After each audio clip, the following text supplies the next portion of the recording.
Break के बाद एक बार फिर से आप सभी दर्शकों का अन्नदाता कार्यक्रम में स्वागत है। बढ़ते हैं अपनी अगली प्रस्तुति की ओर।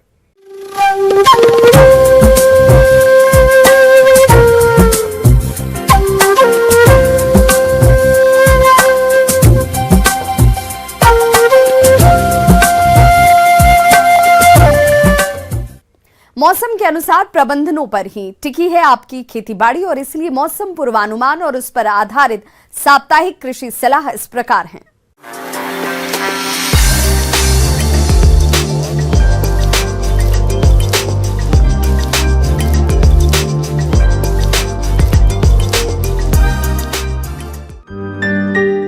ग्रामीण कृषि मौसम सेवा, भारत मौसम विज्ञान विभाग, जिला कृषि मौसम इकाई, कृषि विज्ञान केंद्र संगरिया द्वारा भेजे गए मौसम पूर्वानुमान रिपोर्ट के आधार पर जिला हनुमानगढ़ और इससे लगे जिलों के किसान भाइयों को सलाह दी जाती है कि आने वाले 3 दिनों में अधिकतर हिस्सों में मुख्यतः शुष्क मौसम रहने की संभावना है।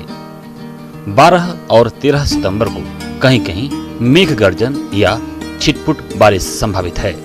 आगामी 3 दिनों के दौरान अधिकतम तापमान 37 से 38 डिग्री सेल्सियस और न्यूनतम तापमान 22 से 25 डिग्री सेल्सियस रहने का अनुमान है।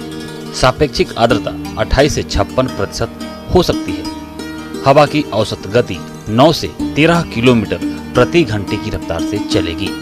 ऐसे में इन क्षेत्रों के किसान भाइयों को सलाह दी जाती है कि 2 किलोग्राम गुड़ को 200 लीटर पानी वाले प्लास्टिक के ड्रम में मिलाएं।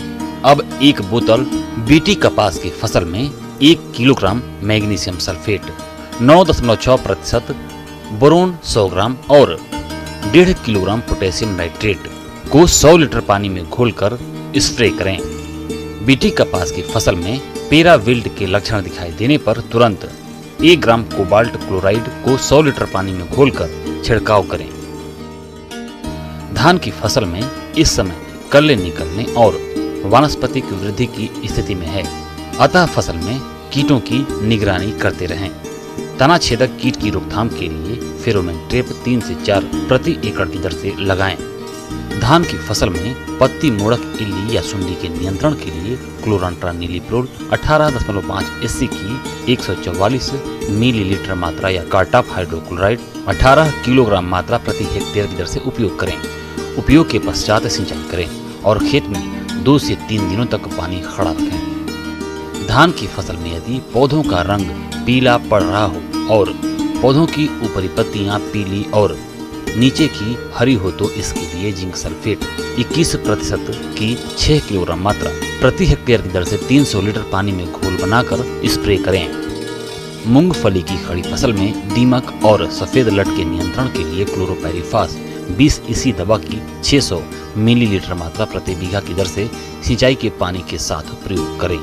मूंग की फसल में फली छेदक का प्रकोप दिखाई देने पर रोकथाम के लिए स्पाइनेटोरम 11.7 SC की 430 मिलीलीटर मात्रा प्रति हेक्टेयर की दर से छिड़काव करें। इस मौसम के अनुसार किसानों को सलाह है कि यदि टमाटर, मिर्च, बैंगन, फूलगोभी और पत्ता गोभी की पौध तैयार है तो रोपाई मेड़ों पर करें। किसान भाई इस समय मूली के लिए सिफारिश किस्मों जैसे समर लौंग, लौंग चेतकी, पालक की आल ग्रीन किस्म की बुआई करें। बैंगन की फसल में फल छेदक की रोकथाम के लिए खराब फलों को तोड़कर मिट्टी में दबा दें। प्रकोप अधिक होने पर क्लोरांट्रानिलिप्रोल 18.5 SC की 80 मिलीलीटर मात्रा या इमामेक्टिन बेंजोएट 5 SC की 80 ग्राम मात्रा 100 से 125 लीटर पानी में घोल बनाकर छिड़काव करें। किसान भाई वर्षाकालीन प्याज की पौध की रोपाई कर सकते हैं। पशुओं में LSD के विषाणु जनित रोग कारण इसका प्रभावी उपचार उपलब्ध नहीं है। पशु शरीर की रोग प्रतिरोधक क्षमता बढ़ाकर पशुओं को बीमारी से लड़ने के लिए तैयार करें, जिसके लिए बताए जा रहे उपायों को अपनाएं। 100 ग्राम अश्वगंधा की जड़ का पाउडर, 100 ग्राम हल्दी पाउडर, 100 ग्राम आंवला पाउडर, 100 ग्राम काली जीरी एवं 100 ग्राम सूखी तुलसी की पत्तियां मिलाकर रख लें एवं 50-50 ग्राम रोजाना सुबह शाम गुड़ या बाजरी के आटे के साथ मिलाकर 5 से 7 दिन तक पशुओं को खिलाएं। पशुओं के बाड़े में मक्खी मच्छर की रोकथाम के लिए गोबर के कंडे, नीम की सूखी पत्तियां एवं कपूर के साथ सुबह शाम धुआं करें।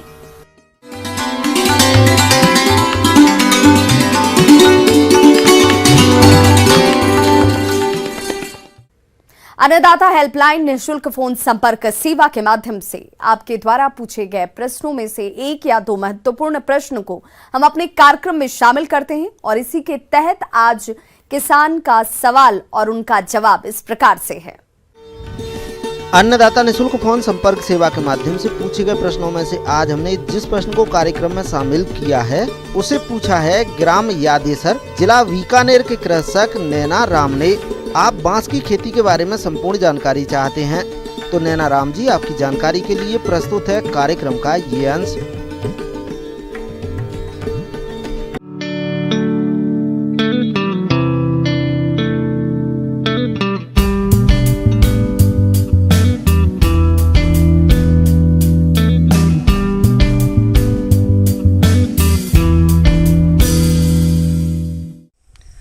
नमस्कार।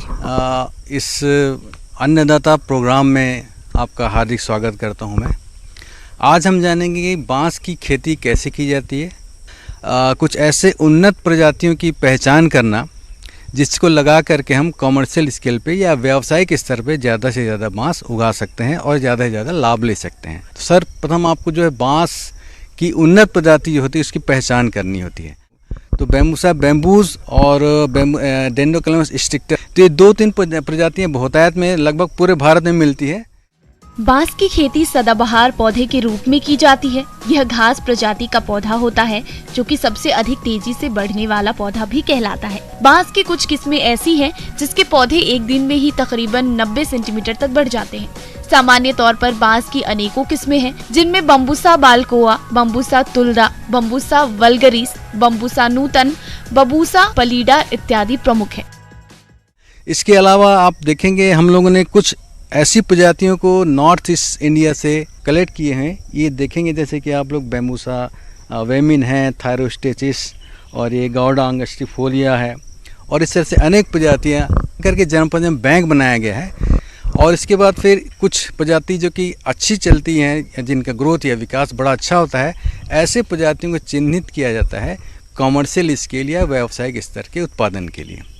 तो अब नर्सरी के बारे में थोड़ा चर्चा करना चाहूँगा। ये बांस जो है हालांकि पूरे भारत में से पाया जाता है, लेकिन इसकी अच्छी उपज लेने के लिए इसको जो है दोमट मिट्टी जो है, दोमट थोड़ा बलुआ मिट्टी जो है वो बहुत उपयुक्त होता है।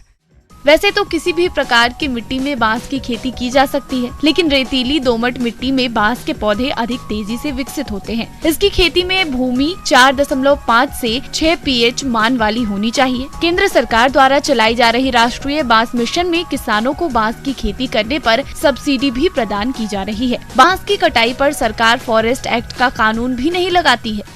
ग्रामीण भाई ये कर सकते हैं कि पहले खेत का पूरा ट्रीटमेंट किया जाए, किसी तरह से खेत को हल चला करके या फिर जैसे भी सुविधा उपलब्ध होती है आपकी, वैसे करके पूरा लैंड को प्लेन कर लिया जाता है। बांस के बीजों की रोपाई पौधे के रूप में की जाती है। इसके लिए नर्सरी में बीजों को तैयार कर लिया जाता है। नर्सरी में पौधे तैयार करने के लिए 12 गुना 15 मीटर पर क्यारियों को तैयार कर लिया जाता है, या इसे आप पॉली बैग में भी तैयार कर सकते हैं।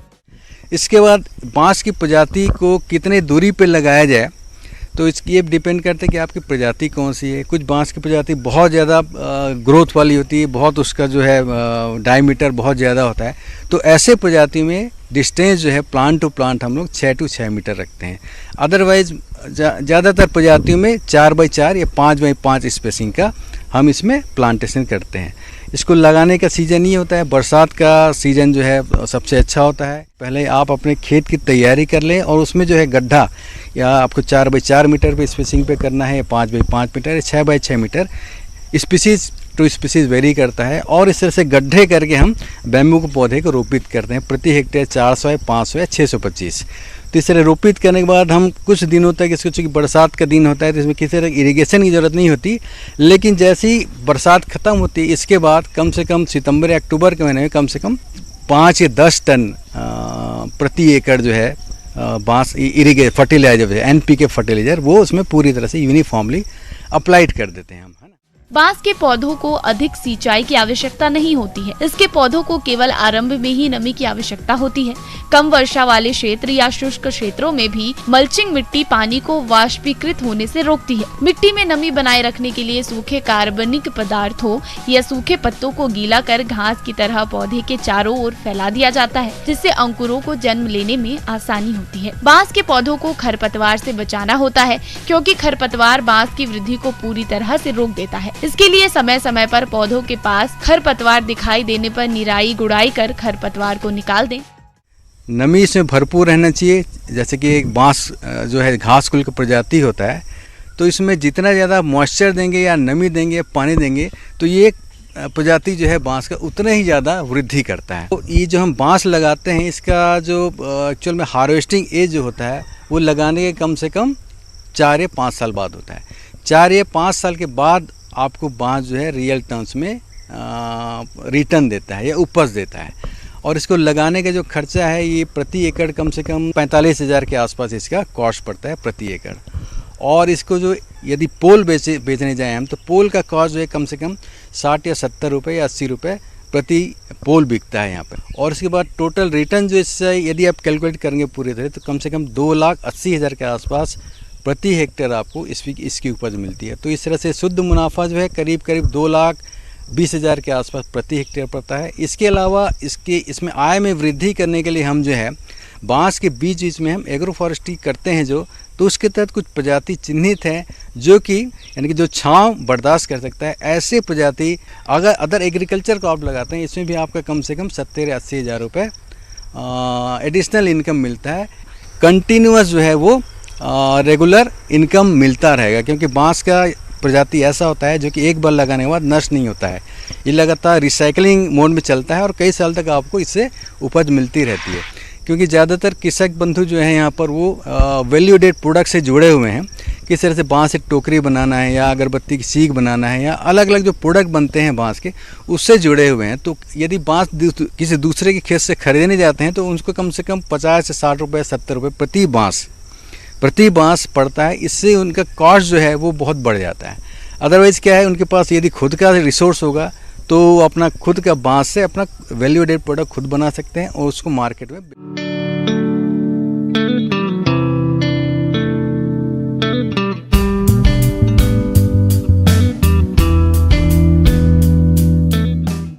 किसान भाइयों, अन्नदाता आपकी सेवा के लिए संकल्परत है। कृषि संबंधित समस्या और सुझावों के लिए आप हमें इस पते पर संपर्क कर सकते हैं।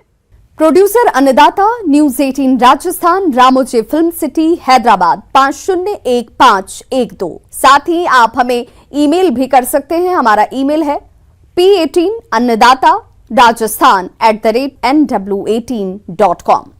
इसके अतिरिक्त आप हमें निःशुल्क हेल्पलाइन नंबर 180088922163 पर सोमवार से शनिवार सुबह 10 बजे से शाम 4 बजे के बीच संपर्क भी कर सकते हैं। किसान भाइयों, अब समय हो रहा है आपसे विदा लेने का, तो हमारी अन्नदाता टीम को दीजिए इजाजत। कल फिर से होगी आपसे मुलाकात कृषि संबंधित कुछ और महत्वपूर्ण जानकारियों के साथ। नमस्कार।